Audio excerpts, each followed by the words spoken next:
പോയിടാം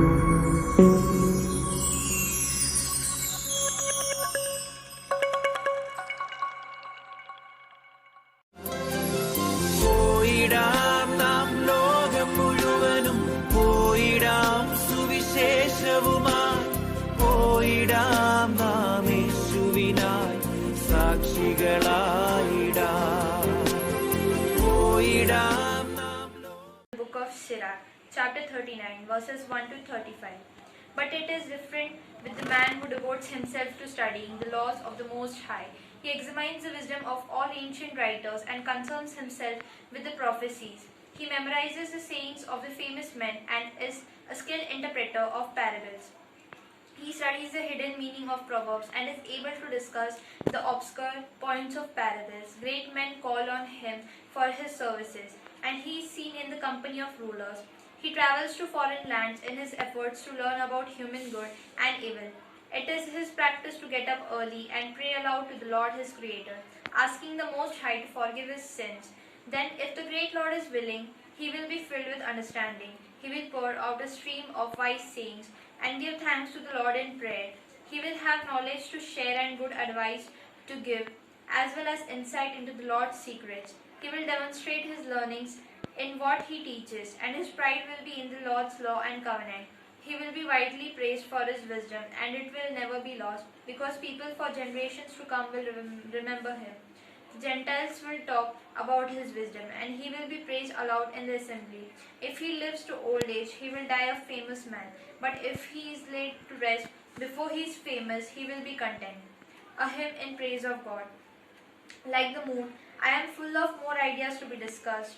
Listen to me, you devout sons of mine, and blossom like a rosebush by a stream.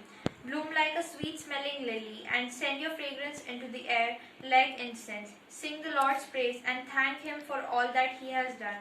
Proclaim his glory in grateful praise. To the music of the harp sing this song. All that the Lord has done is very good, and that he commends is sooner or later done. No one should ask why things are as they are. These questions will be answered at the right time. He commanded, and the water piled up high. Great walls of water arose when he spoke. Whatever he commands is promptly done. There are no limits to his power to save. He sees all that every human being does. There is no way to hide from his sight. He sees the whole of time from beginning to end, and nothing takes him by surprise. No one should ask why things are as they are. Everything in creation has its purpose. His blessings overflow like the Nile, enriching the world in a fertile flood. He turns fresh water into salt water, and he turns his anger on the nations. For the devout, his ways are straight. For the wicked, they are laid with traps. From the beginning, he has made good things for the good and terrible things for sinners. The basic needs of life are these: water, fire, iron and salt, flour, honey and milk, wine, clothing and oil. All these things are good for those who are devout, but they turn into evil for sinners. There are winds that were created to bring punishment, fierce enough to move mountains. In times of judgment, they unleash their strength and calm the anger of their maker. Wicked animals, scorpions and snakes, the sword that destroys the wicked, fire, hail, famine and disease. These have all been created as punishments. They are all glad to obey the Lord's command and are ready to serve him here on earth. When their times of duty come, they never disobey. I was long convinced of this, so after thinking it over, I put it in writing. Everything made by the Lord is good.